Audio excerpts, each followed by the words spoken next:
man maay champion d'Afrique moom du champion d'Afrique champion CEDEAO. li ma am foofu noonu le 3 août laay dem jëli indi ko Parcelles. le 3 lay gëj a dugg Pikine. mu daan ñëpp boo leen ragale woon. ci benn ngemb laa leen di faxas dem suma yoon. nee na su ma ko daanee mu bàyyi bëri góor ca wax ja na préparé dégg nga na préparé bàyyi bëri. dinañ talente maag moom la ko doole maa gën a feer. maa gën a nekk der. am dégg naa da nga am doole yow boo amee doole man lan laa def.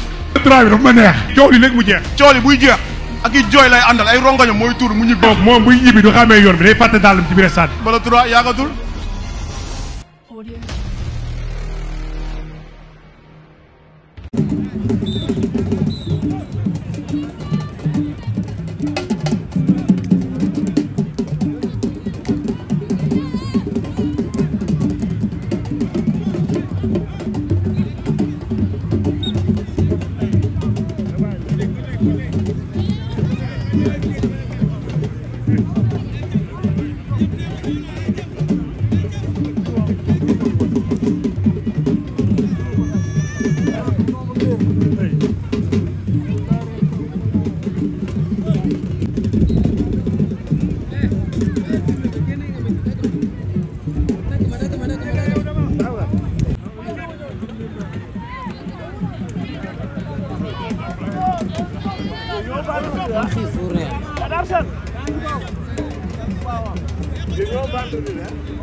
man maay champion d'Afrique moom du champion d'Afrique champion CEDEAO. li ma am foofu noonu le 3 août laay dem jëli indi ko parcelle. le 3 lay gëj a dugg Pikine. mu daan ñëpp boo leen ragale woon. ci benn ngemb laa leen di faxas dem suma yoon. nee na su ma ko daanee mu bàyyi bëri góor ca wax ja na préparé dégg nga na préparé bàyyi bëri. dinañ talente ma ak moom la ko doole maa gën a fair. maa gën a nekk der. am dégg naa la nga da nga am doole yow boo amee doole man lan laa def.